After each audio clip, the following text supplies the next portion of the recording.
Emprende Carpintería Podcast con Ricardo González. Casa para el perro era un proyecto que tenía en mi cabeza hacía rato y me sentía culpable porque cada vez lo posponía. Me levanté accidentalmente y me herí la espalda. De hecho, tengo una herida en la espalda terrible, por eso ya me sanó, pero me corté muy feo, entonces es peligroso. Estaba pensando en colocarle algún tipo de plástico o algo así porque el filo de la lámina no lo pude matar. Incluso lo lijé con una lija para metal, pero no pude quitarle ese filo. Yo he oído en muchos videos, he leído en algunos comentarios en Facebook, en páginas de carpintería, y siempre preguntan, ¿alguien sabe cuál es la medida de una silla? ¿Alguien sabe cuál es la altura para un comedor? Pero ella hablaba de esta transición en la que la civilización, la sociedad, pasó a estandarizar las medidas en las casas, en los objetos. Era muy costoso fabricar una cocina estrictamente con medidas dadas por el cliente. Entonces empezó a generar un estándar, lo cual es incorrecto, porque como te digo, realmente es algo ilegal hacer eso, porque todos los productos tienen que venir en gramos. Entonces, ya eso queda a cuenta de cada persona si quiere utilizar las libras o qué sé yo, ¿no? Pero lo correcto es utilizar los gramos. Estados Unidos, Myanmar y Liberia son los únicos tres países en la actualidad que utilizan el sistema métrico inglés. No pertenece al sistema internacional de unidades por el cual se rigen todos los países del mundo, excepto estos tres que siguen reacios a cambiarlo. Si esto fuera madera sólida, ponerle un elefante a ese mueble, pero esa melamina, lo siento, pero es una porquería cuando estamos hablando de muebles muy grandes. ¿Cómo están? Bienvenidos a un nuevo episodio de Emprende Carpintería, ya en nuestro episodio número 24. Se dice fácil, pero requiere de un gran esfuerzo. Y pues bueno, ya ustedes ya lo leyeron en el título. Ustedes ya, bueno, él ya fue invitado anteriormente, como lo dije desde un principio, los invitados pueden repetirse, los temas obviamente no, pero este tipo de invitados, la verdad es que vale la pena volverlos a llamar para un nuevo episodio. Y pues bueno, sin más preámbulo y dándole la bienvenida de nuevo a nuestro amigo Benjamín, de J. Benjamín Proyectos. ¿Cómo estás, amigo? Bienvenido. ¿Qué tal, Ricardo? Gracias por invitarme y te envío un saludo a los que nos escuchan, también un saludo y estoy muy bien, gracias a Dios. Qué bueno, amigo, me da mucho gusto volverte a tener por aquí, por mi espacio. Y pues hace rato lo comentábamos, ¿no? Tú eras el episodio número 3 en la primera temporada, ahora ya eres el número 24, y pues mira, ya cuántos episodios hemos tenido, cuántos invitados hemos tenido. Hemos vuelto a invitar a algunos, pero cada vez se va haciendo más extenso este panorama, amigo. ¿Cómo ves? Sí, así mismo, recuerdo el primero que grabé contigo y has progresado mucho, se ha extendido y qué bueno que esté creciendo el podcast, vas por buen camino. Muchas gracias, amigo. Y bueno, pues antes yo te conocía como J. Benjamín 12, ahora eres J. Benjamín Proyectos. Platícanos un poquito de esa transición, amigo, el por qué se dio, el cómo te has sentido con tu nueva imagen. Ahí tenemos ya que rebasaste los 1,000 suscriptores en YouTube. La verdad es de admirarse. Platícanos, amigo, un poquito de eso. Bien, más que nada fue porque yo ya hace tiempo tenía en mente cambiar el nombre, darle un poco más de formalidad, si se puede decir, ya que mi canal trata de eso, ¿no? Yo hago proyectos en madera, trato de evolucionar en la carpintería y me gustó esa palabra, proyectos, y dejar mi nombre al inicio, ya que es parte de mi esencia, se podría decir. Y nada, ese es básicamente la decisión que tomé de ponerle J a Benjamín Proyectos. Me pareció un nombre que me agradaba. Entonces, básicamente es eso. ¿Y tú diseñaste el logo, amigo? Sí, yo lo diseñé, me gusta mucho el tema, bueno, las veces que he podido viajar dentro de mi país y fuera de mi país, yo trato de llevar una libreta a la cual la llamo bitácora y apunto pongo mis apuntes y todo eso. Y siempre me ha gustado el tema de la brújula, de viajar, ese tipo de cosas. No quise hacer un logotipo poniendo herramientas porque no era lo mío. No sé si es muy acorde o no, pero es por eso que el logotipo tiene eso. Es como una brújula, mis iniciales y proyectos.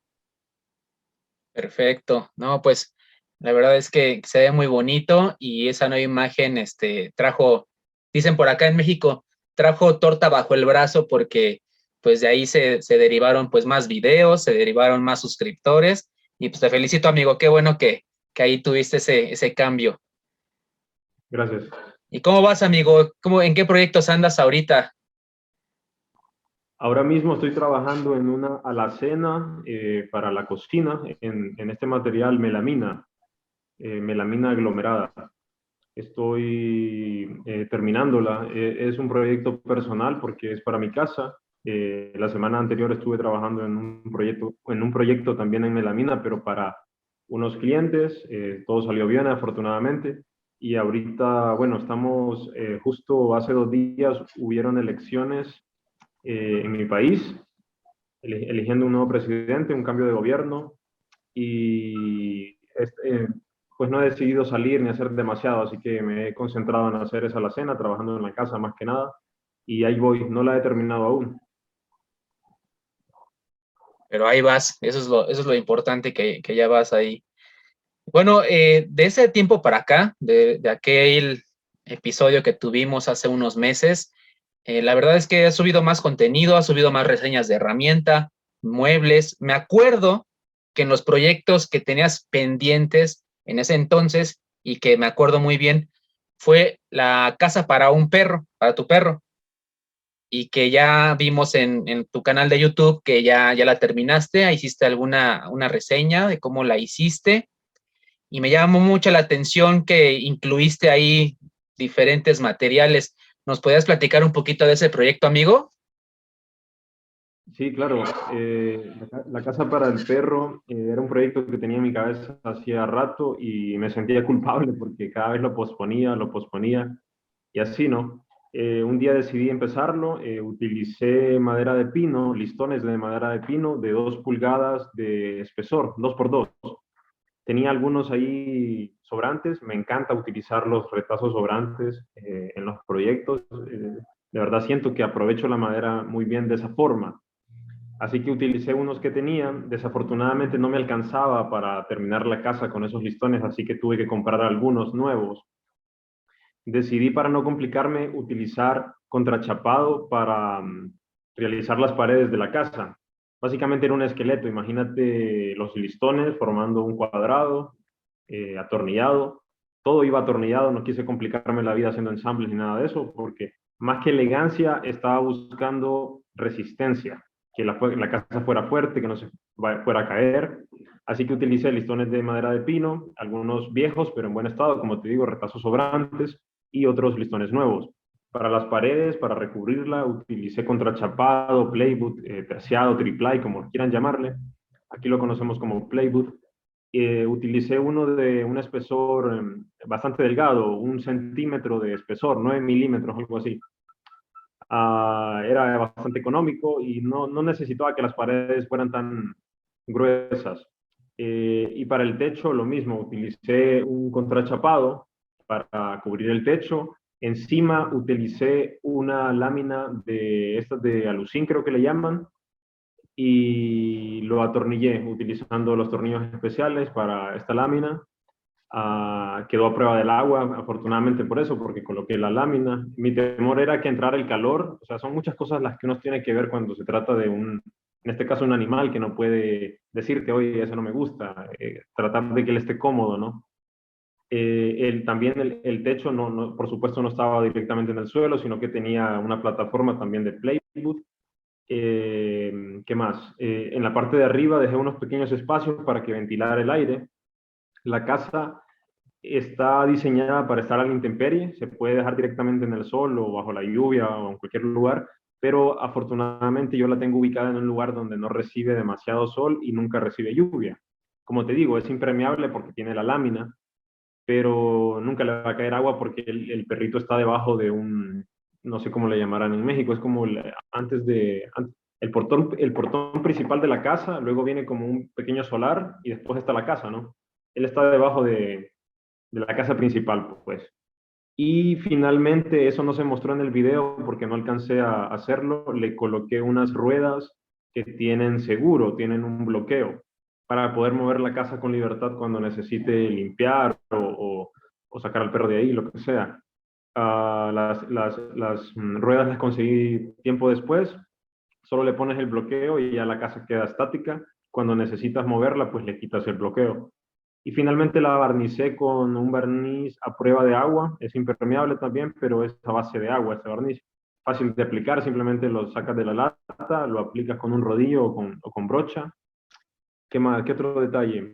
Lo único que no me gustó, que no pude solucionar, fue el filo de la lámina. La lámina, de hecho, cuando yo estaba pintando la casa por dentro, me levanté accidentalmente y me herí la espalda. De hecho, tengo una herida en la espalda terrible, por eso ya me sanó, pero me corté muy feo, entonces es peligroso. Estaba pensando en colocarle algún tipo de plástico o algo así, porque el filo de la lámina no lo pude matar, incluso lo lijé con una lija para metal, pero no pude quitarle ese filo. Y nada, la casa está ahí, quedó resistente, era lo más importante, quedé muy feliz por eso, porque no se movía para ninguna parte.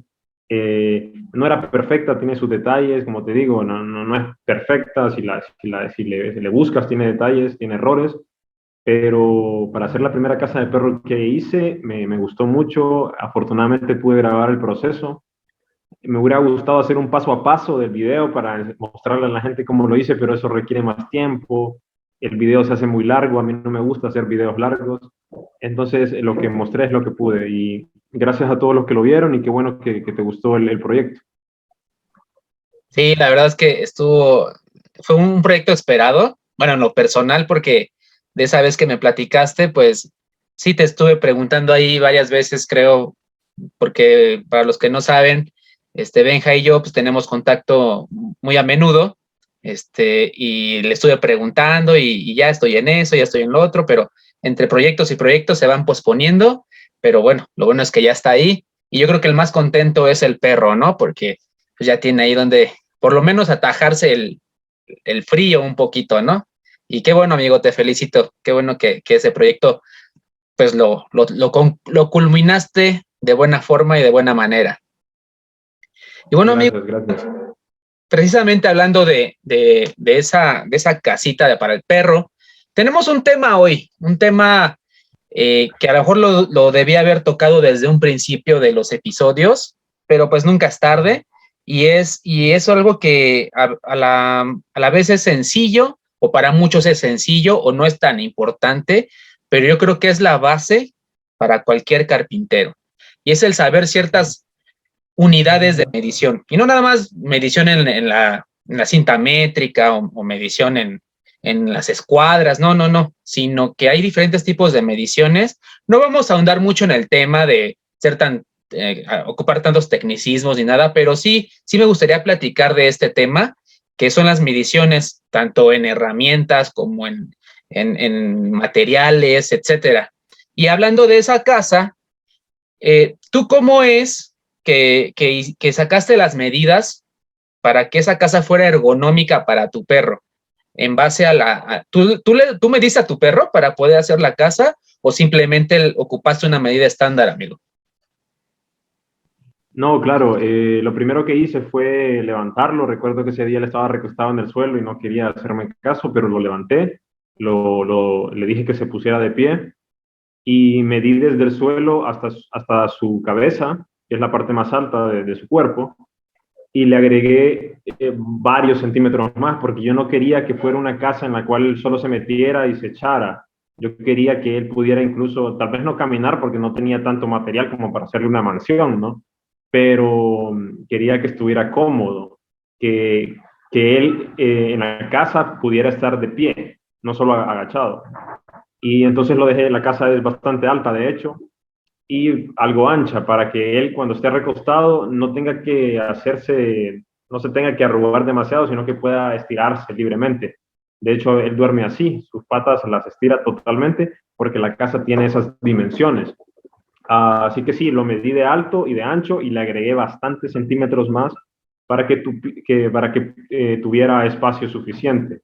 Pues mira, y la verdad es que esa técnica se oye a veces muy rudimentaria, lo que tú quieras, pero todas las medidas estándar, tanto para sillas, sillones, mesas, todo lo que es un mueble de uso humano, pues tiene ciertas medidas estándar y alguna vez alguien tuvo que haber medido, pues eso, ¿no? Incluso en los bancos para barras de cocina, eh, para que uno esté cómodo, que se pueda recargar, tengas el tamaño que tengas, la altura que tengas, debe haber siempre una medida estándar para que para todo sea pues cómodo, ¿no? Y pues eso requiere pues, yo he oído en muchos videos, he leído en algunos comentarios en Facebook, en páginas de carpintería, y siempre preguntan, ¿alguien sabe cuál es la medida de una silla?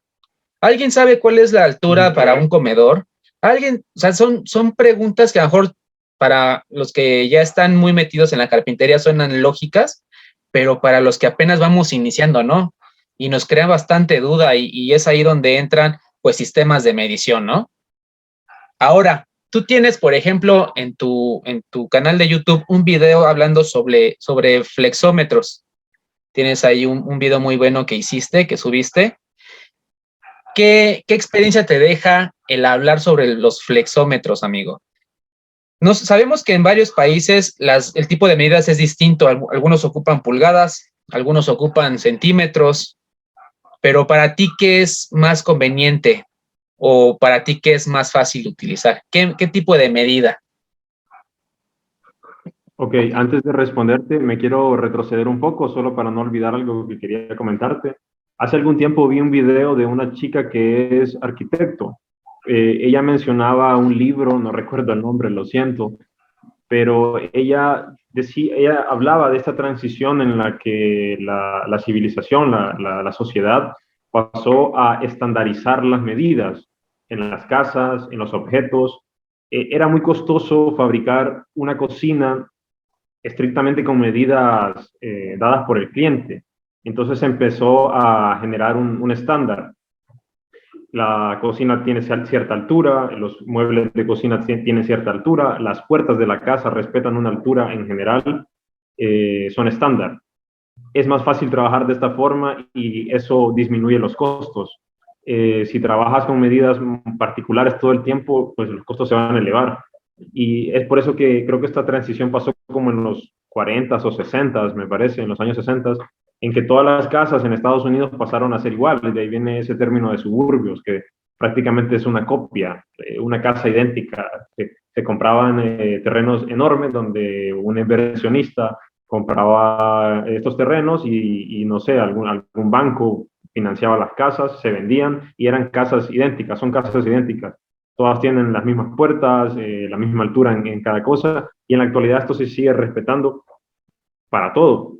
La mesa tiene una altura estándar, puede variar dependiendo del país, porque vaya, no sé, quizás las personas en Bolivia no son tan altas por la zona geográfica, y tal vez las personas en Noruega son de 1,90 m, ¿no? Necesitarán una silla más grande, no lo sé. Pero en general hay un estándar. Ok, listo. Y bueno, respecto a los flexómetros, es un video que tenía muchas ganas de hacer. Sinceramente, yo tenía muchas dudas al inicio cuando no tenía ni idea de medición. Entonces empecé a investigar utilizando el flexómetro, y yo no soy un súper experto en matemática ni en todos estos términos de medición. El metro ha pasado por varias transiciones hasta llegar a ser lo que es hoy.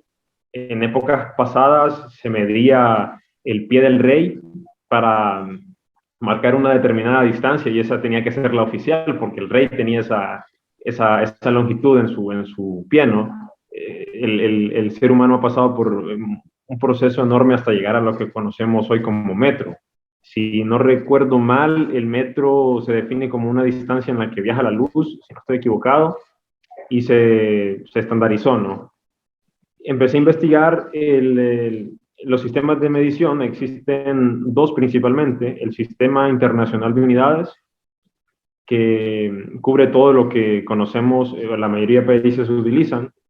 Estoy hablando de kilómetros, metros, centímetros, milímetros, para distancias muy grandes, medianas y muy pequeñas, ¿no?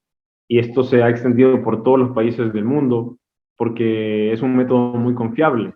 De hecho, legalmente, al menos en mi país, y creo que en muchos otros países es así, de hecho es así, la forma correcta de medir las cantidades es en gramos.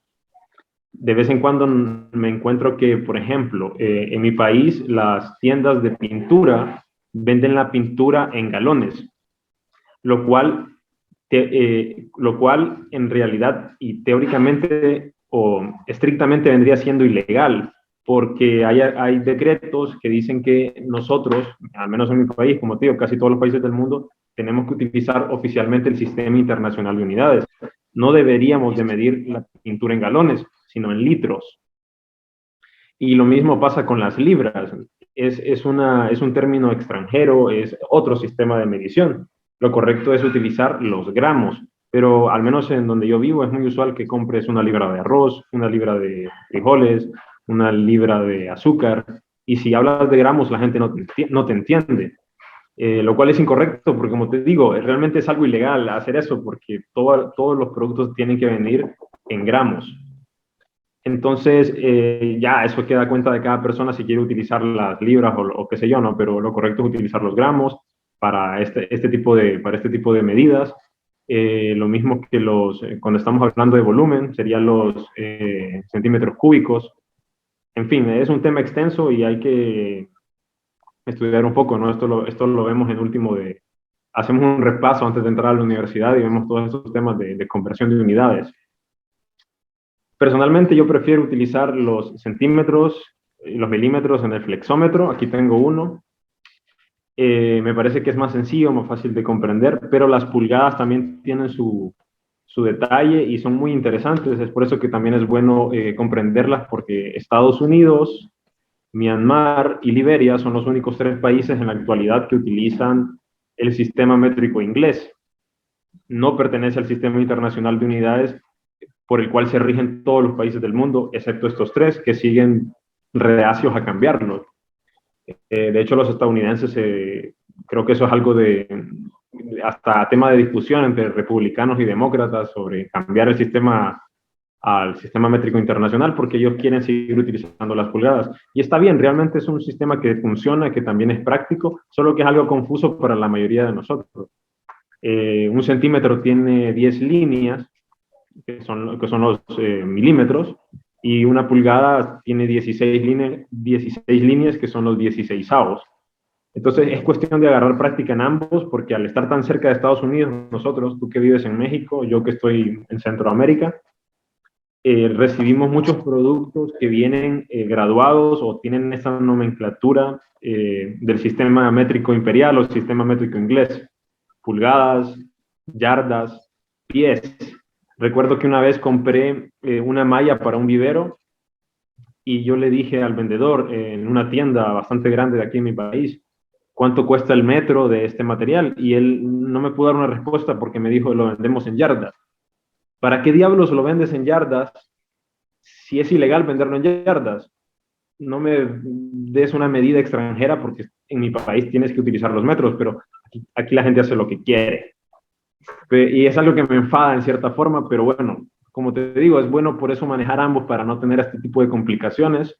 No me voy a meter al rollo de las yardas y todo eso ya es otro tema, pero sí, es lo que puedo decirte. Es todo un mundo y es bastante interesante. Sí, es muy interesante y fíjate que, por ejemplo, acá en México, pues sí, se utilizan los centímetros, los milímetros, pero también se utilizan mucho las pulgadas y diferentes sistemas de medición que adoptan ciertas profesiones u oficios.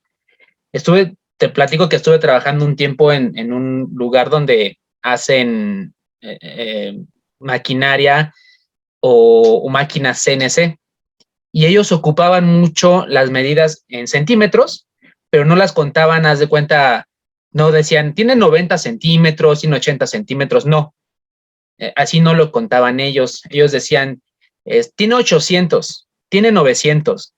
Entonces, yo que estaba familiarizado así en milímetros y en centímetros, a veces me confundía. Y yo decía, ¿cómo que 800? Y me costaba trabajo y yo veía la cinta métrica y decía, ¿cómo 800? Y aquí dice 80. A ver, entonces me confundía bastante, ¿no? O cómo, o hasta llegaban a decir, tiene 8,000. Ay, carajo, 8,000. Entonces ahí te confundía. A lo mejor son sistemas que ellos adoptan en particular para ellos estandarizar en sus procesos. Eso es lo que quiero suponer. Pero como tú comentas, tú vas a la tlapalería o una ferretería y dices, me da 1 metro de arena. También es algo que a veces confunde. Y dices, ¿por qué 1 metro? ¿Por qué no por kilos? ¿Por qué no así manejarlo? Entonces, ya son medidas, para mí, a mi parecer, que se van adoptando mediante oficios o profesiones. Como que cada oficio tiene su forma de medición. Empresas que tienen cada quien su forma de medición. Yo trabajé en una empresa donde medíamos nada más en pulgadas. Al principio, como tú comentas, me costó bastante. ¿Cuánto mide? Un 16, 3 octavos, 3 cuartos. Y yo tenía que estar contando las rayitas del metro o del flexómetro para poder dar bien la medida. Ya después vas acostumbrándote y es por eso que yo puedo medir en pulgadas y puedo medir en centímetros. Ahora, en este aspecto, yo he visto en tus redes sociales, acabas de subir una publicación donde fuiste a instalar un closet.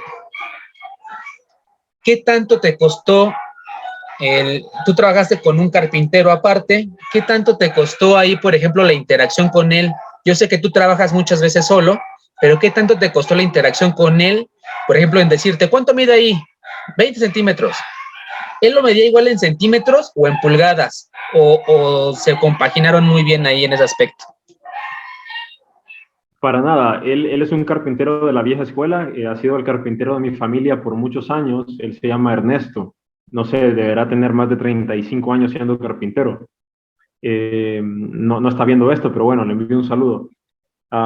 Él siempre ha utilizado las pulgadas, me hablaba en pulgadas, que un 32, que no sé qué 5 octavos y así.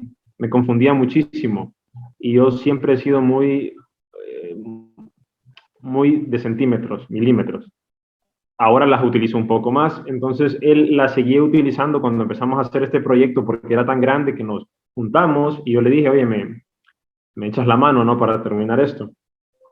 Así que como él ve que yo estoy utilizando centímetros, como que se acomodó a mi forma de hacer las cosas y él también empezó a utilizar centímetros. Pero de vez en cuando utilizaba las pulgadas y a mí me tocaba igual revisar de nuevo porque sí las manejo las pulgadas, pero no soy un súper experto, me sigue confundiendo un poco.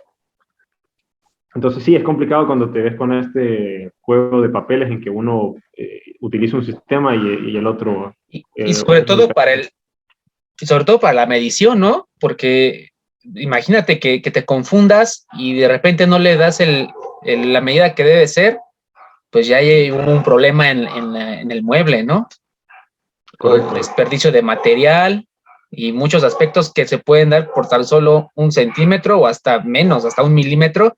Tú sabes que ahí los milímetros son muy importantes para que pues unas puertas te cierren bien o choquen. Son muchas cuestiones ahí en ese aspecto. Pero entonces ustedes lo sortearon bien.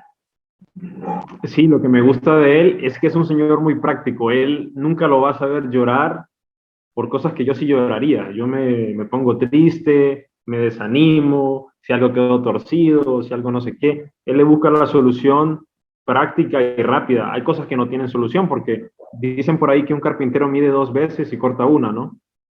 Es cierto, hay que hacerlo, hay que medir 5 veces, mide 10 veces. Yo he llegado a medir hasta 4 veces una misma pieza porque quiero estar completamente seguro para solo cortar una vez. Este señor solucionaba las cosas de forma muy práctica. La verdad que aprendí mucho de él en ese aspecto, de que recuerdo que dañamos una pieza se rompió. Yo quería reemplazarla por completo porque soy muy superficial y a mí no me gusta ver algo dañado. Pero él buscó la forma de repararla y la reutilizamos, no hubo que cortar otra pieza. En algunas ocasiones se puede, claro estaba, porque no vas a entregar un trabajo mal hecho solo por querer rescatar una pieza. Pero sí, hay que ver el lado bueno de las cosas y la solución de estas. Es correcto, es por eso que, mejor como tú lo dices, es un carpintero de la vieja escuela, ¿no? Ya se la sabe de todas. Sabemos que todo tiene solución, sobre todo cuando vamos empezando. A veces pensamos que ya no hay solución, se nos cierra el mundo. A mí me daba mucha risa y confianza porque yo estaba preocupado por ese proyecto. Era un mueble bastante grande, un armario, no quiero decir enorme, pero sí era bastante alto, 2,10 metros de alto, tenía más de 3 metros de ancho. Y yo le decía a él, Ernesto, ¿estás preocupado? No, ese mueble no me hace ni cosquillas.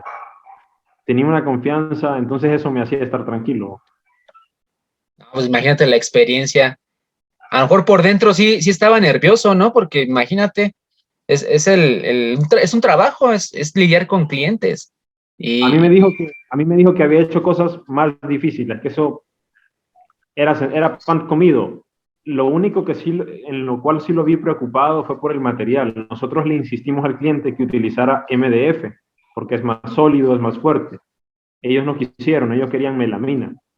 Pero hay MDF con melamina, pero esta melamina que nosotros conseguimos es aglomerado con melamina, es más frágil. Y varias piezas se nos rompieron y la resistencia de este material no es muy buena. No es el tema del podcast, pero fue muy problemático trabajar con esa melamina. Eso fue lo único que nos preocupaba. ¿Y cómo lo sortearon? Bueno, sabemos que no es el tema del podcast, pero es bueno saber muchas veces ese tipo de cuestiones, porque a veces muchos de nosotros te vuelvo a repetir, se nos acaba el mundo, se nos cierra el mundo y decimos, ching, ya no tiene solución, ¿y ahora qué voy a hacer? Te truenan los dedos, te estresas, te nublas, porque cuando uno se estresa, se preocupa, te nublas, no te dan ideas, no se te vienen ideas a la mente. Entonces, platícanos así, a grosso modo, esa experiencia. Platícanos, qué fue el lidiar ahí con ese tipo de clientes que tú le dices un consejo, le dices el por qué, y aún así ellos se empecinan en trabajar o que trabaje uno con ciertas materiales que sabemos que a la larga pues no va a durar mucho como ellos quisieran, ¿no? Bueno, es que mira, la melamina aglomerada, como te digo, sé que la melamina en México hay MDF con melamina, hay MDF liso, o sea, sin color, pero acá yo no he podido conseguir de ese, solo he conseguido aglomerado con melamina, o sea, es una melamina, pero en el interior son como partículas, es algo muy frágil, parece acerrín eso. Yo no digo que sea de mala calidad, pero en un mueble tan grande, tan masivo, mover esas piezas es complicado y cualquier tornillo mal ubicado, mal introducido puede dañar la melamina. Con un mueble más pequeño de ese mismo material no hay tanto problema, porque es más fácil de mover, es más sólido, su estructura es más fuerte. Este mueble era muy frágil, recuerdo que nosotros lo tuvimos que meter, nosotros lo armamos en una habitación afuera del lugar donde iba a quedar ubicado finalmente. Para moverlo era un miedo, era un temor de que esa vaina se fuera a desbaratar, porque no estaba terminada, no tenía la fuerza de la pared. Le faltaba las repisas, muchas cosas, no solo era la estructura medio endeble. Así que tuvimos que sortear ese peligro. Hubo unas piezas que se rompieron. Afortunadamente eran pequeñas, las reemplazamos Creo que el detalle aquí es, como dice el buen Eric, del taller de ideas de Eric, utilizar la broca avellanadora y hacer una perforación guía para no romper la melamina. Ese es otro tema. Trabajar con un material de bastante espesor, que sea grueso, es facilísimo. Tenés un montón de margen para meter un tornillo. Si tuviera 2 centímetros de espesor, 3 centímetros de espesor o 30 milímetros, estoy en las nubes, estoy feliz, pero esa melamina solo tiene 15 milímetros, es decir, 1 centímetro con 5 milímetros, 1,5. Meter un tornillo ahí, sí se puede, no estoy diciendo que no, pero tenés que tener buen pulso cuando estás haciéndolo con un taladro inalámbrico, que no estás ni en tu taller, sino que estás en el suelo ahí haciendo maniobras. Entonces, yo recuerdo que Ernesto, el señor con el que trabajé, me dijo, si esto fuera madera sólida, ponerle un elefante a ese mueble, pero esa melamina, lo siento, pero es una porquería cuando estamos hablando de muebles muy grandes. No quedó mal, afortunadamente, yo sí te puedo decir que quedó resistente por la forma en que lo hicimos.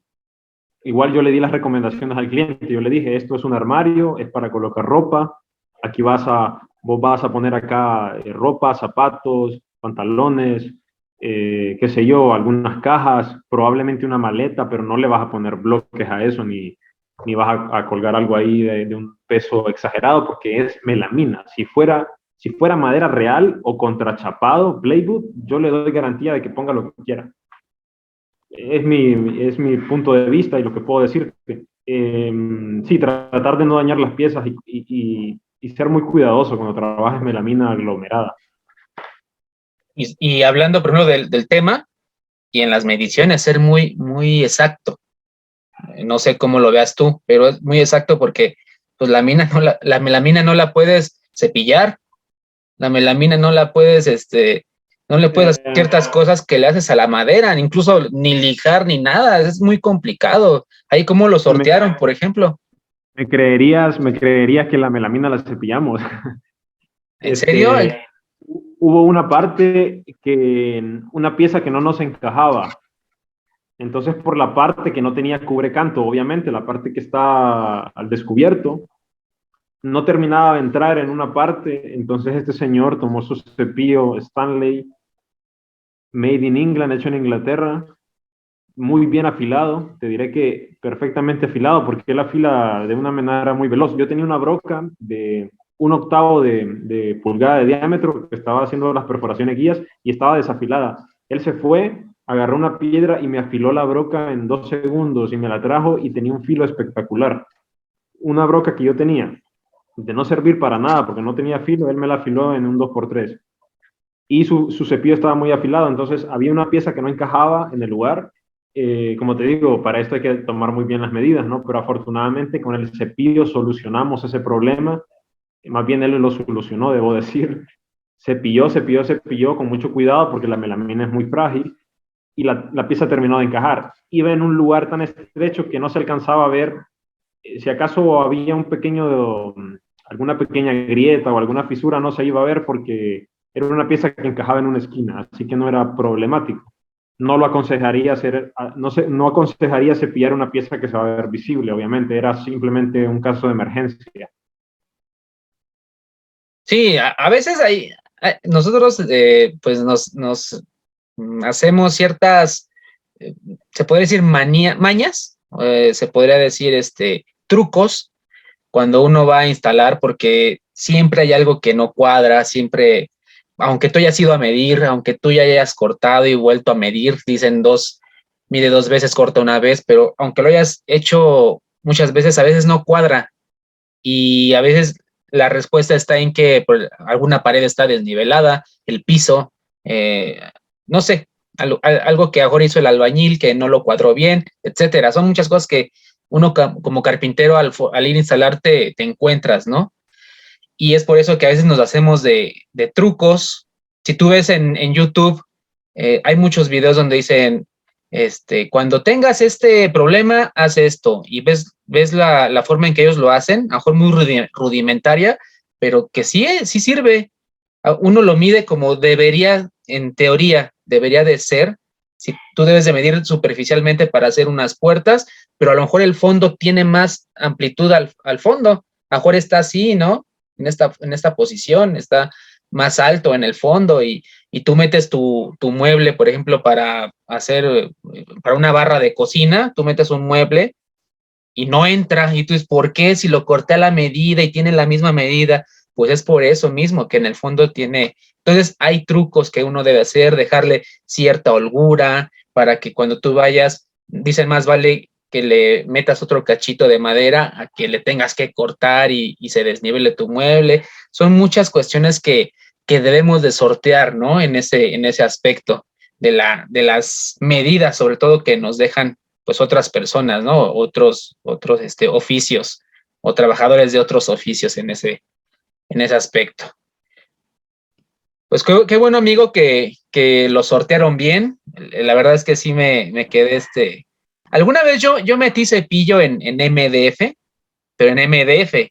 Sabemos que el MDF es un poquito más flexible para los cantos, en ese aspecto todo lo puedes cepillar o lijar y sí le puedes rebajar bastante, pero ya en la melamina o aglomerado, ya ahí está bueno. A lo mejor alguna vez voy a practicar esas situaciones, que no soy mucho de trabajar la melamina, pero algún día me encontraré yo creo con esas situaciones. Y bueno, amigo, pues fíjate que me han preguntado algunos suscriptores o algunos amigos en otros lados, donde dicen, oye, fíjate que tengo un taladro de tantos watts, tengo un taladro de tantos amperes, y a veces nos confundimos en esas cuestiones. Queremos saber la potencia de las herramientas, queremos saber cuántos watts utiliza y a veces nos confundimos mucho. Y cuando vamos a comprar herramientas es indispensable, yo creo, saber la potencia que tiene, por ejemplo, tu simple taladro, ¿no? Tú has hecho reseñas de varias herramientas y siempre lo puntualizas. Incluso en un video, no recuerdo cuál fue, tú hasta sacaste ahí con calculadora ciertas ecuaciones matemáticas para poder sacar ya sea los watts o el amperaje o la potencia. ¿Nos podrías explicar un poquito de ello, amigo, para nuestros amigos que van empezando en este mundo de la herramienta también? ¿Cómo saber cuánta potencia tiene su herramienta o si hay algún método sencillo para poder obtenerla? Ok. No quiero que te enfades conmigo, pero quiero regresar un poquito atrás al tema de las medidas. Ya te recuerdo eso. ¿No te enfadas? No, dale. Es que ahorita que hablabas de los muebles y todo eso, de que no encajan, yo lo he platicado con vos y con los demás, ¿no? Qué problemático es cuando vas a instalar un mueble y te ves, o sea, creo que todos estamos de acuerdo y esto yo lo he preguntado al mismo señor que te digo, Ernesto, que es carpintero hace muchos años y me dice que los muebles los tenemos que trabajar escuadra. Él me dijo, tienes que trabajar escuadra siempre. Pero es fácil cuando un cliente te pide, por ejemplo, un escritorio o, no sé, un armario, pero que ya va ubicado en un lugar y es fácil de poner, una pared recta, una repisa, no sé, un rack para televisor, un estante para televisor. Son muebles que los trabajamos escuadra. Es fácil utilizar la escuadra de combinación o cualquier otro tipo de escuadra, perdón, la escuadra rápida o cualquier otro tipo de escuadra y medir las esquinas y comprobar de que el mueble efectivamente esté escuadra, que tenga el mismo largo, abajo, arriba, el mismo ancho, etcétera, ¿no? Pero ¿qué pasa cuando vas e instalas un mueble en una pared que está torcida? Ahorita que estoy haciendo mi alacena, una de las paredes no está a 90 grados, está torcida. Créeme que cuando yo estuve en la escuela y fui niño, no sé por qué demonios solo utilizábamos regla y transportador, o sea, muy práctico, pero yo creo que a nosotros de pequeños, nos debieron enseñar a utilizar la escuadra de combinación,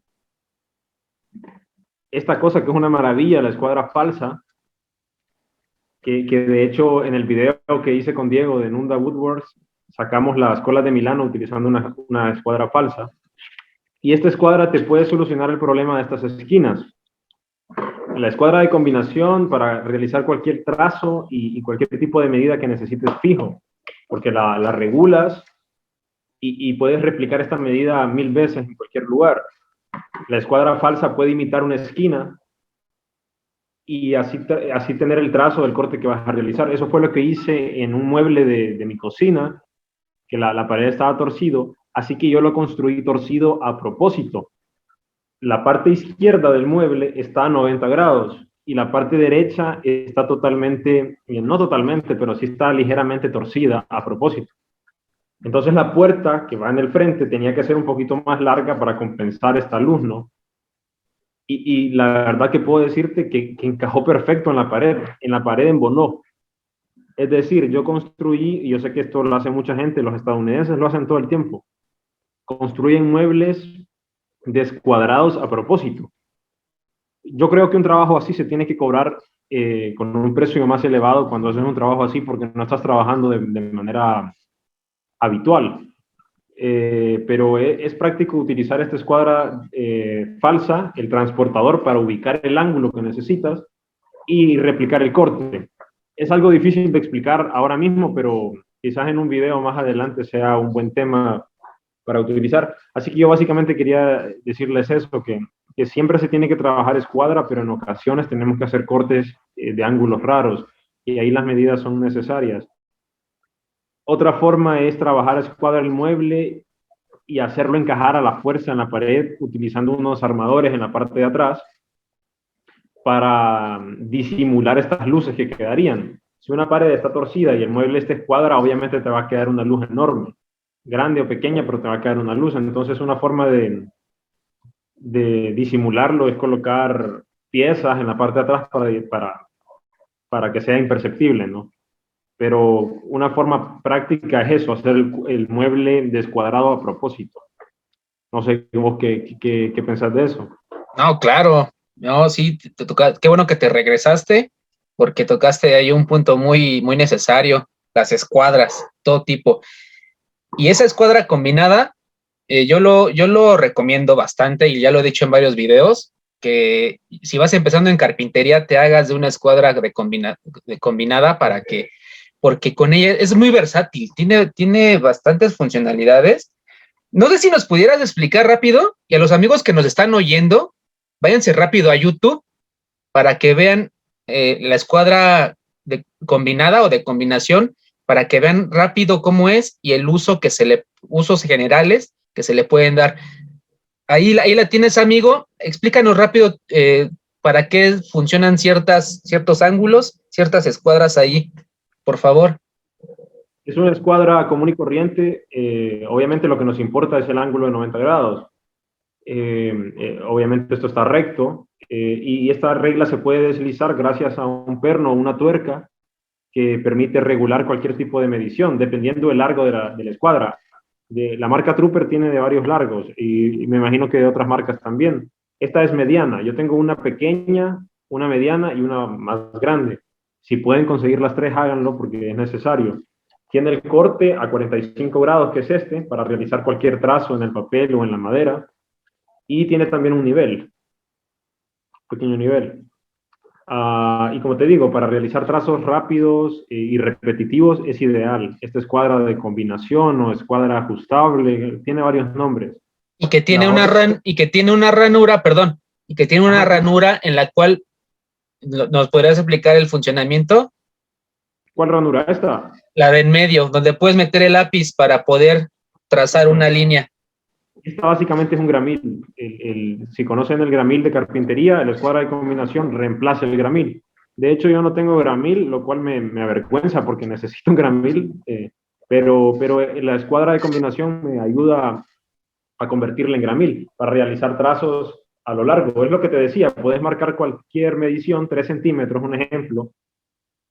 Aprietas la tuerca, sé que me imagino que esto ya muchos lo saben, pero si alguien no lo sabe, pues bueno, y trazas la línea que necesitas.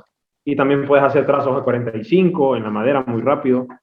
Entonces, esta es la escuadra de combinación.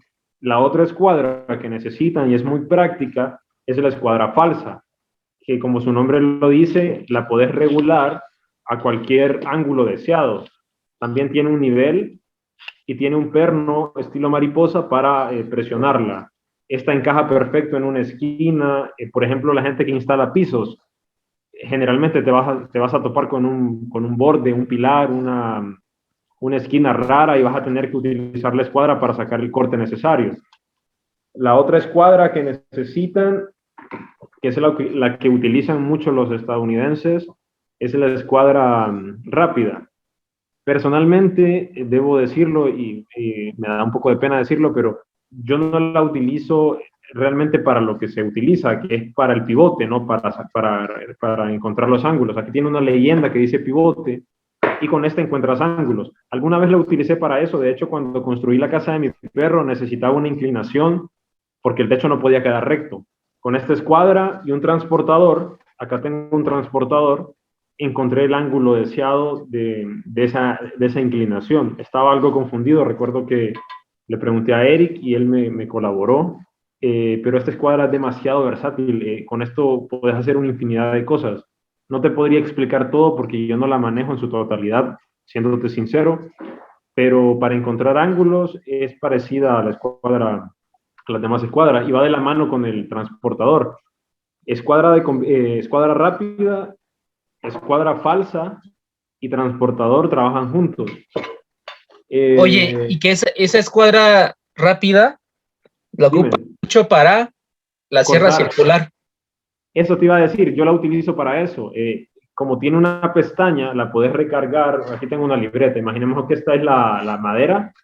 La puedes recargar contra la libreta que tiene el canto recto y contra este otro canto apoyas el borde de la sierra circular y realizas cortes rectos. Claro, solo te va a servir para cortes. En este caso, esta tiene 16 centímetros de ancho, que son unas 7 pulgadas. Hay una más grande que tiene 12 pulgadas de ancho, que también la tengo. Así que solo te va a servir para hacer cortes no más grandes de 15 pulgadas de ancho. Si necesitas hacer un corte más grande, pues lo correcto sería utilizar una guía prefabricada o una regla o un trozo de aluminio que esté recto, no sé. Pero para cortes rápidos, por ejemplo, madera de pino de 2x2, de 4x4, etcétera, ¿no? Esta escuadra rápida es ideal. ¿Qué otra cosa? Estas escuadras rectas, a mí me gusta una mediana y una muy chiquitica, porque es muy útil. Por ejemplo, los cepillos de carpintero yo siempre los corroboro con esta escuadra pequeña, que la base esté plana. En fin, no son muy necesarias.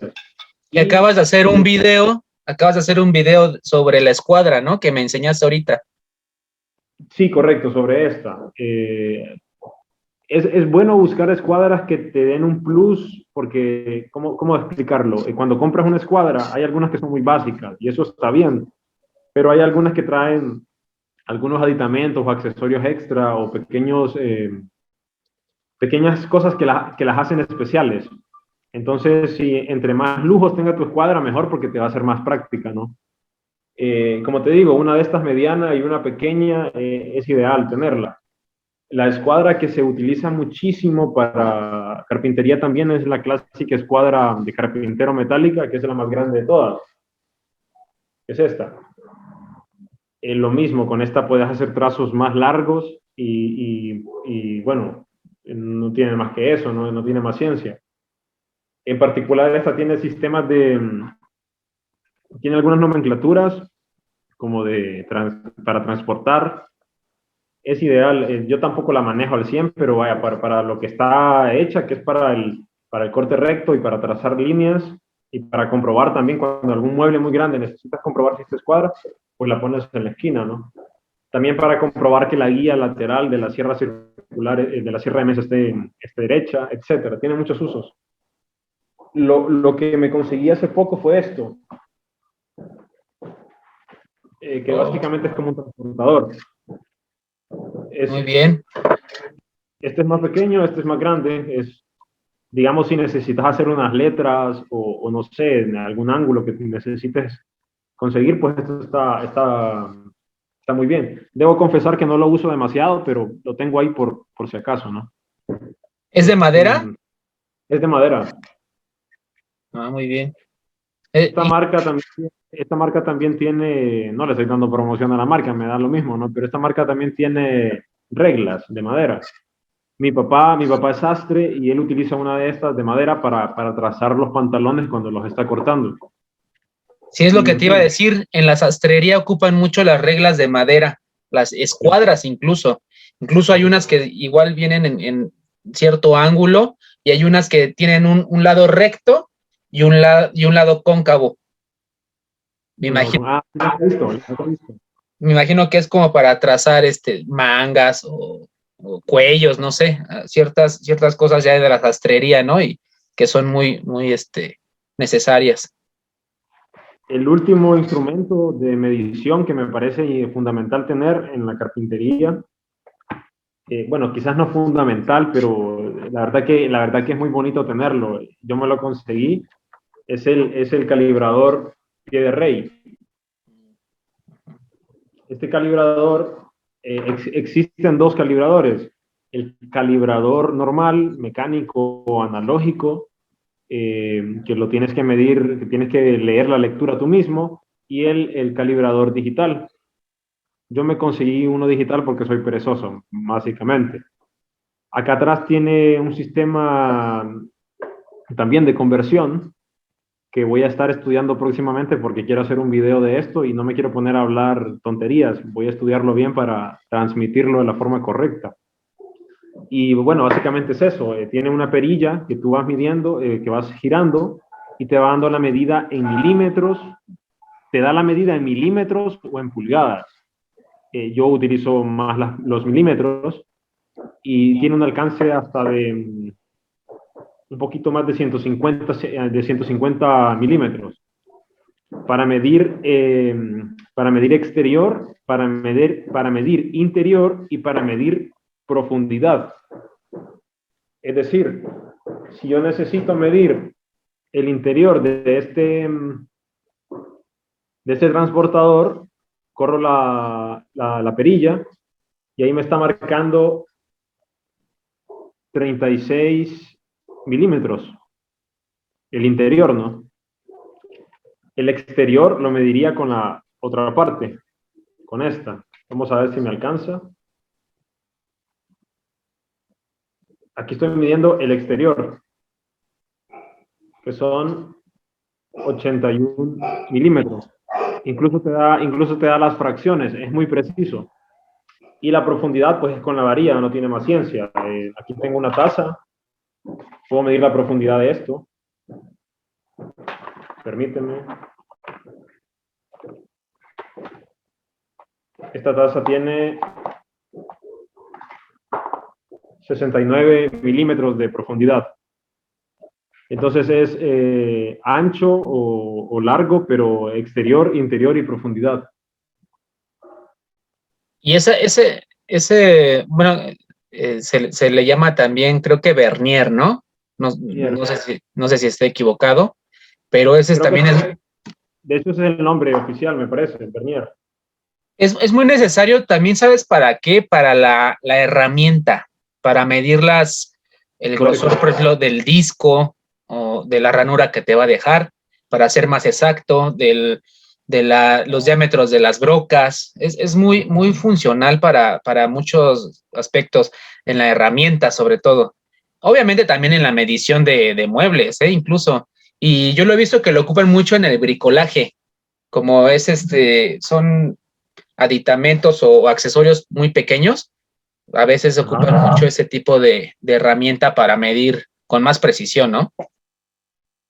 Correcto. El famoso Gonzalo Re es su arma secreta para hacer muebles, ese tipo con el calibrador.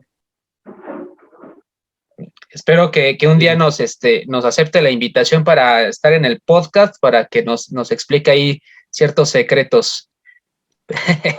Pero bueno, qué bueno que nos enseñaste diferentes herramientas o sistemas para medición, porque muchas veces no todo lo queremos hacer con una sola y a veces pues no nos da una herramienta nada más para todo, ¿no? Hay que a veces ser un poquito más versátil y tener un poquito más de amplitud en cuestión de herramientas para medir, ¿no? De hecho, el flexómetro es impreciso precisamente porque se dobla. Cuando son distancias no muy largas, no es tan impreciso, pero para medir una habitación o, no sé, una pared completa, un mueble muy largo, puede llegar a ser impreciso. Es mejor utilizar un nivel láser, no lo sé. Es precisamente lo que te iba a preguntar. ¿Qué opinión tienes sobre hay metros ya con láser, nivel láser y los que te sacan escuadras para poner un closet, por ejemplo, o instalar cocinas? ¿Qué te da qué impresión te da ese tema de la tecnología en los flexómetros, incluso en las herramientas ya de corte, también ya te ponen una guía láser? ¿Qué impresión te da eso, Benja? ¿Crees que sea muy, muy recomendable el nada más guiarnos en ese tipo de artefactos, o siempre hay que corroborar con un metro? Yo creo que no está de más corroborar. No creo que esté mal.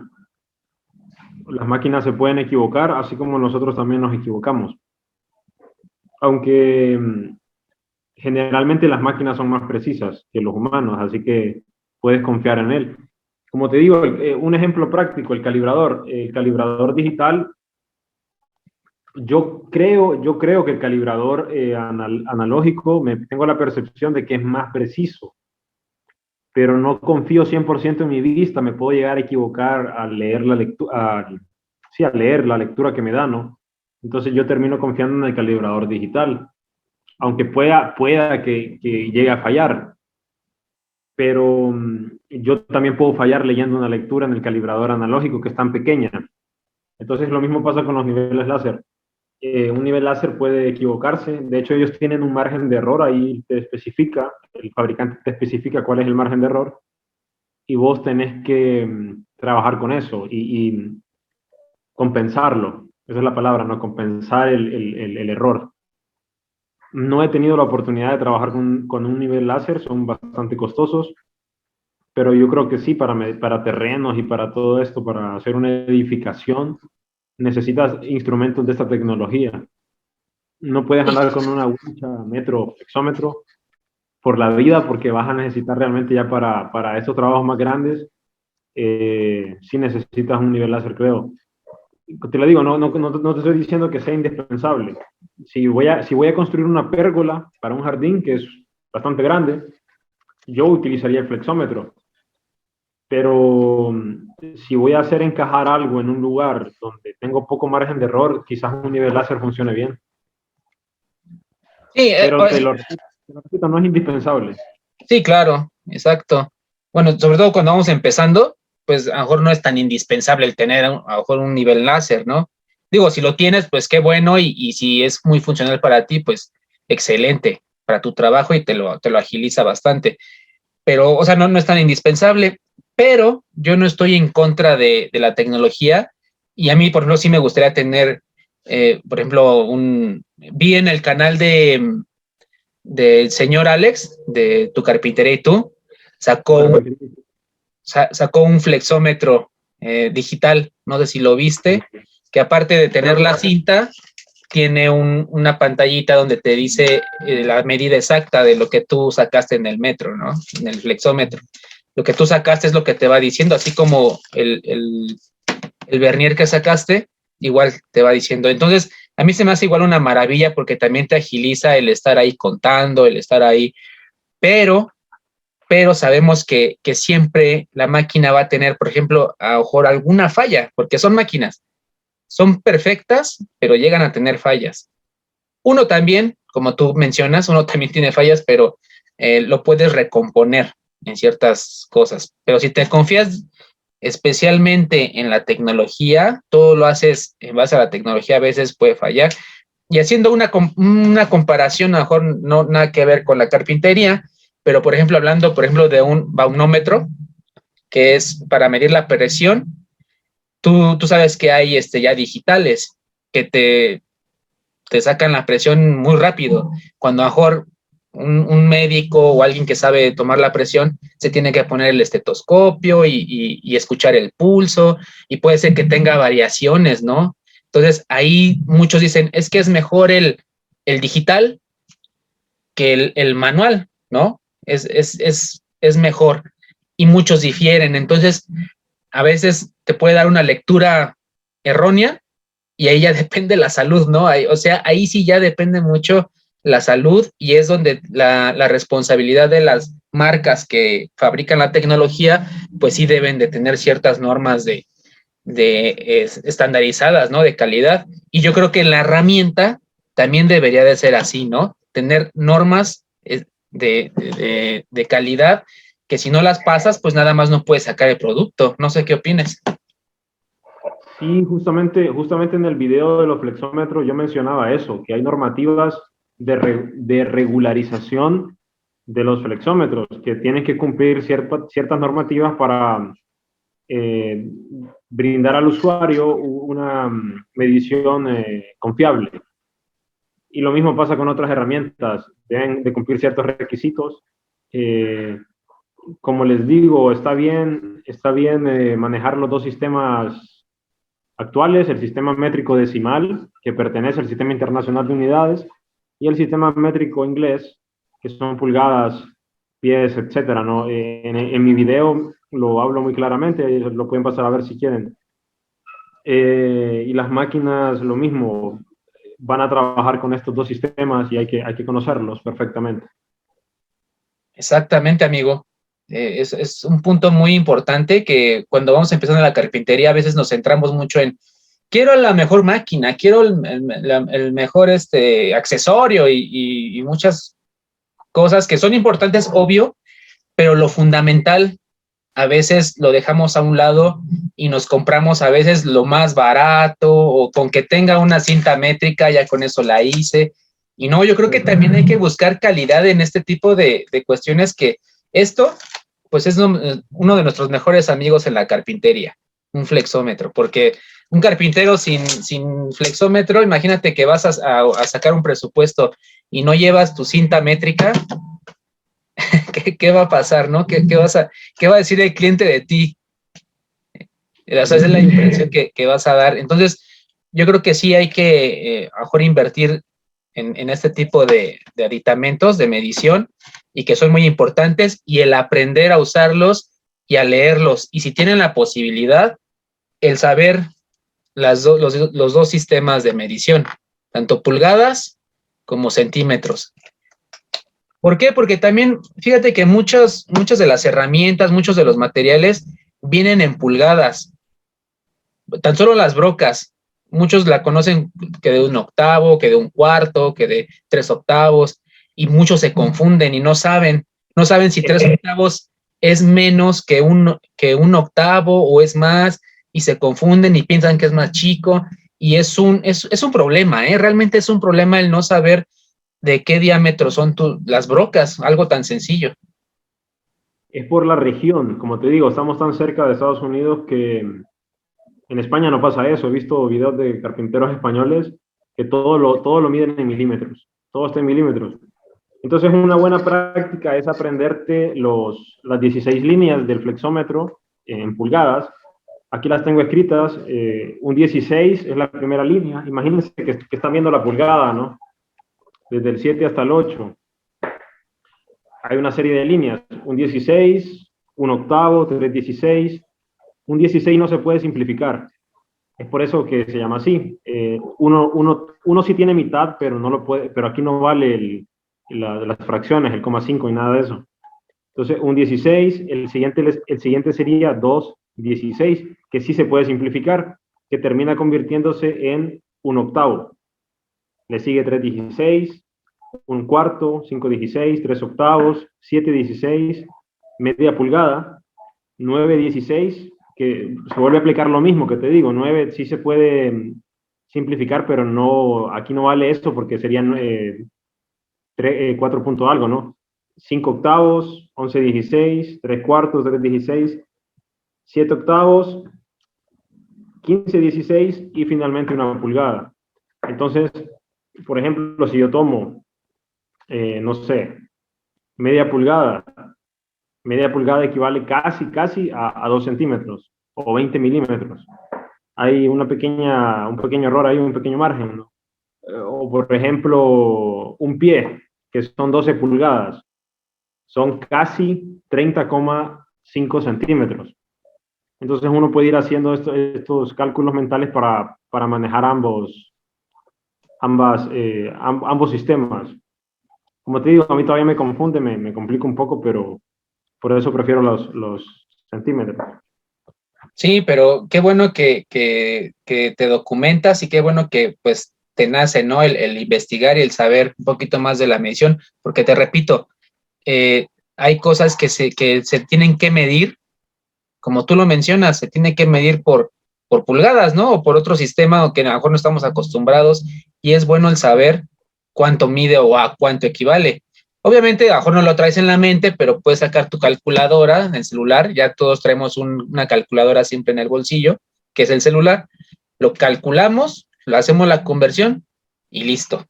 Pero si vamos empezando en carpintería, yo creo que es muy necesario también que tomemos en cuenta los sistemas de medición, que no nos casemos solamente con uno, que debería ser un estándar general, mundial, pero si hay otros sistemas, si hay otros estándares, porque simplemente luego vemos videos en YouTube en Estados Unidos, de España, de otras regiones, y nos confunden cuando dicen, aquí vas a medir en pulgadas, y vas a medir tantas pulgadas, y si no estamos familiarizados, se nos va a hacer muy difícil comprenderle al creador de contenido, entonces no le vamos a entender, simplemente eso.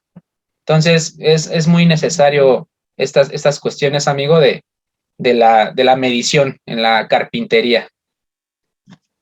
Y ahora sí te puedo responder lo de las Sí, claro. herramientas sin extendernos demasiado, ¿no?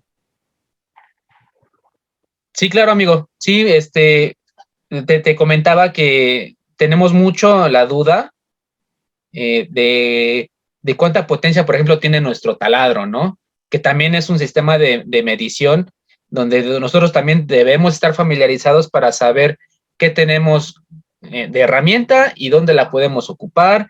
Incluso a veces pensamos que todo lo podemos conectar al mismo enchufe, con la misma clavija y vámonos a trabajar. Y cuando a veces no es así y podemos causar hasta un accidente. Mira que ahorita mismo, en estos días, voy a grabar un video haciendo una extensión eléctrica.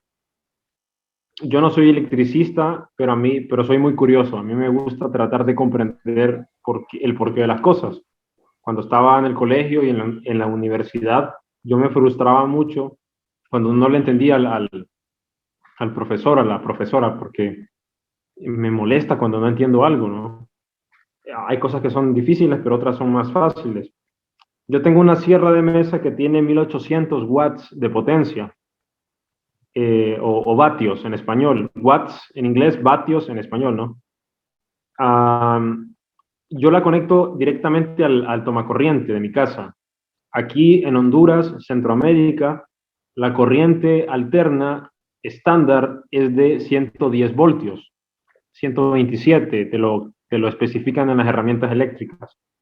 Creo que en la mayoría de países de América Latina ese es el estándar, 110, 115, 127 máximo. Excepto la estufa que necesita mucha electricidad, 220 voltios. El único conector de mi casa que tiene 220 es la estufa. Pero la mayoría de herramientas que te van a vender en la ferretería son de 110. Claro, las eléctricas, ¿no? Que ahora ya no es tanto problema porque hay inalámbricas, pero eso es otro tema.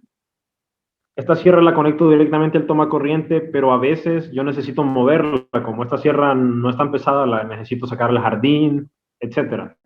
Me estoy fabricando una extensión y me puse a buscar el cable correcto. Entonces yo no soy electricista ni sé tanto de electricidad.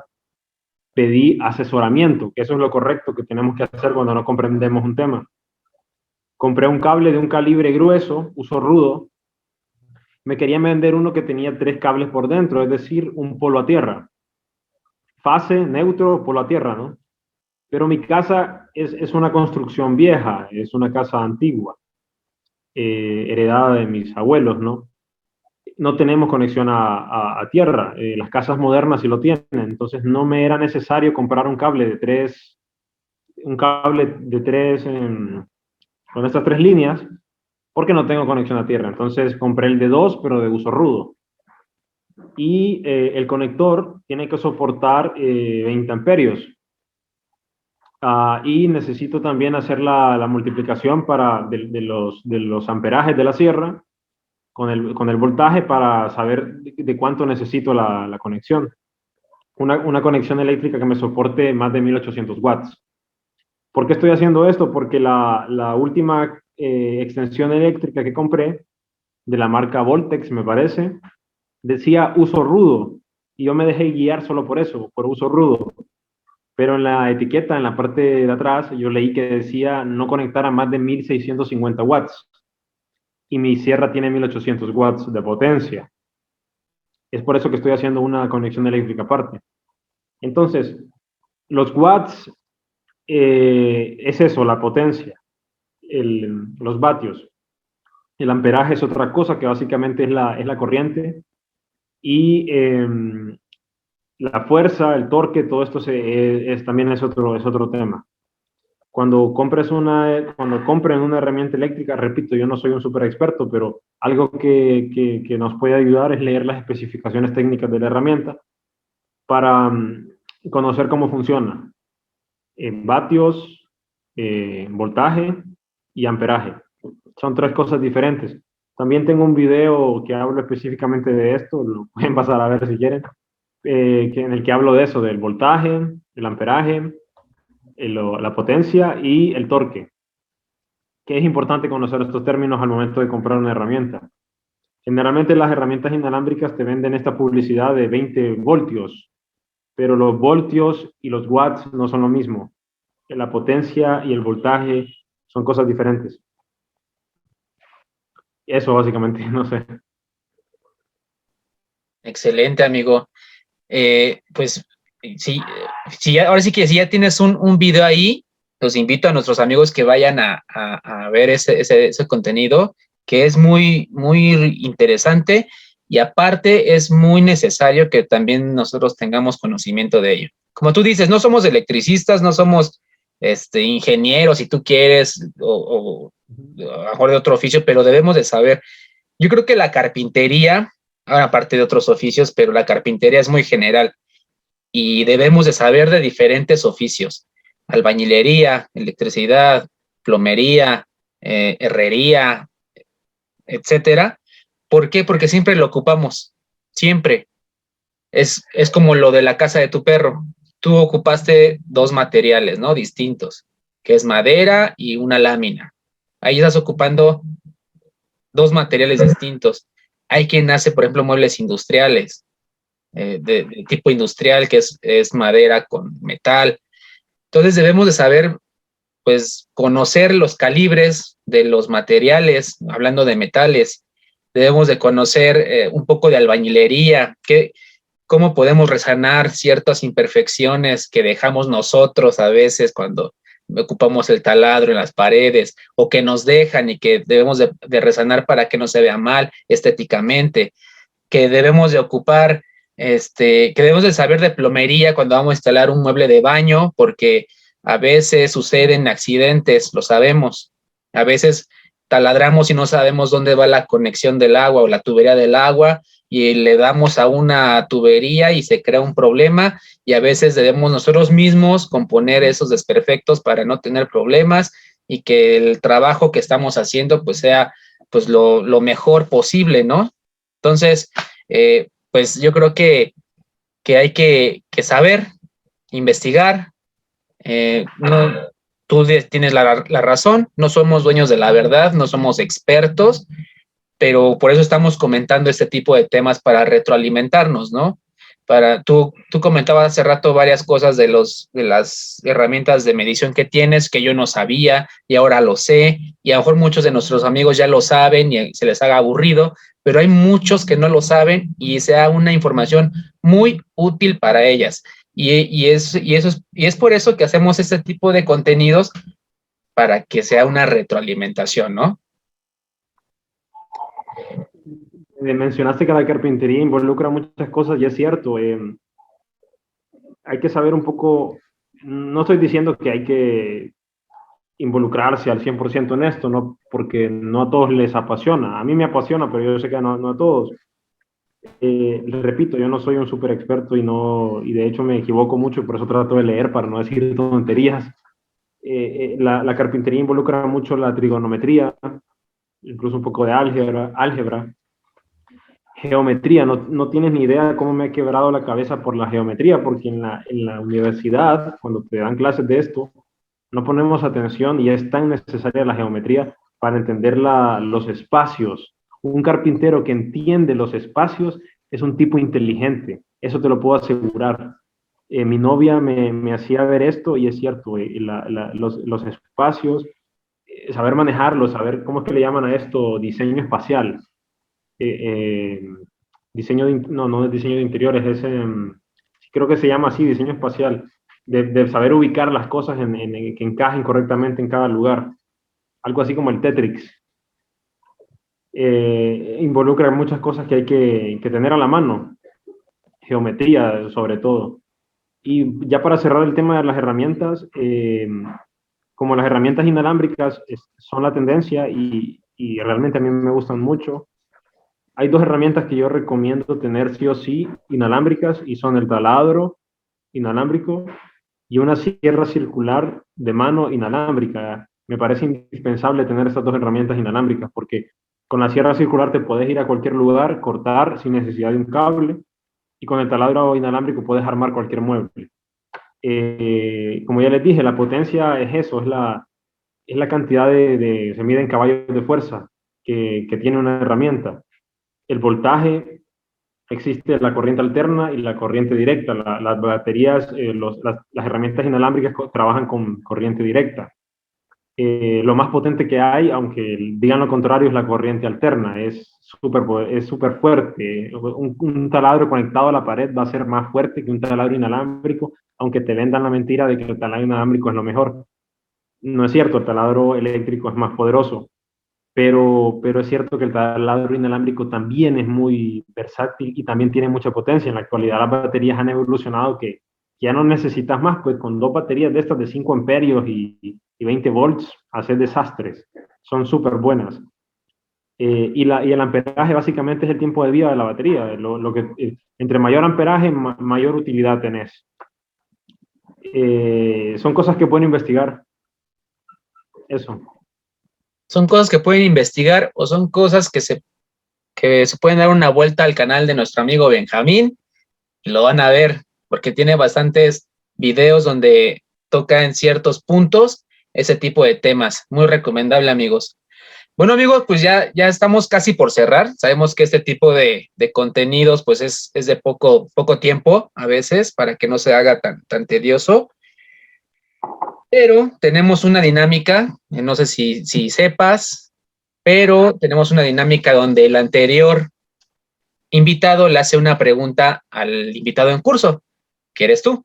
El invitado anterior fue David de Mexican Carpenter, que también les recomiendo que vayan a ver ese episodio que estuvo muy bueno sobre la construcción en Estados Unidos.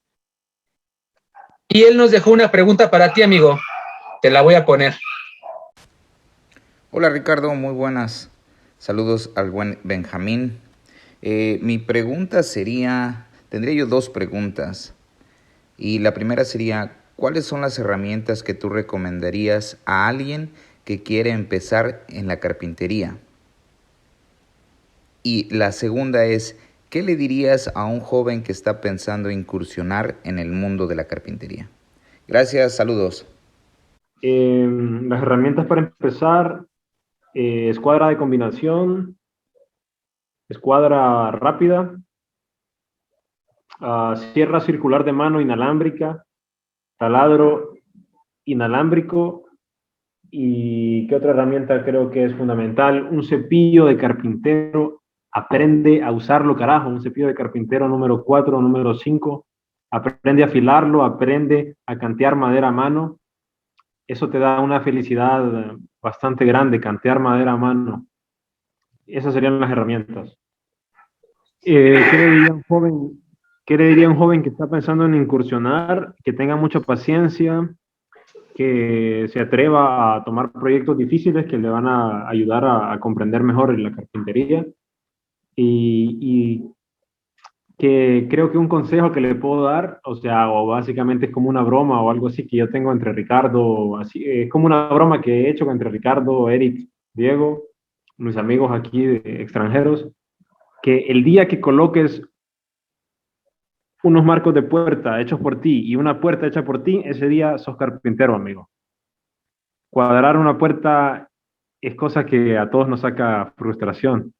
Entonces, ese tipo de trabajos es muy bueno hacerlo desde el inicio para agarrar experiencia. Pues bueno, amigo, ha sido una plática muy interesante. Para nuestros amigos que nos escuchan, pues fue una plática muy gráfica. Si tienen la oportunidad, váyanse a YouTube para que chequen ahí la explicación que dio nuestro amigo Benjamín en base a las herramientas de medición.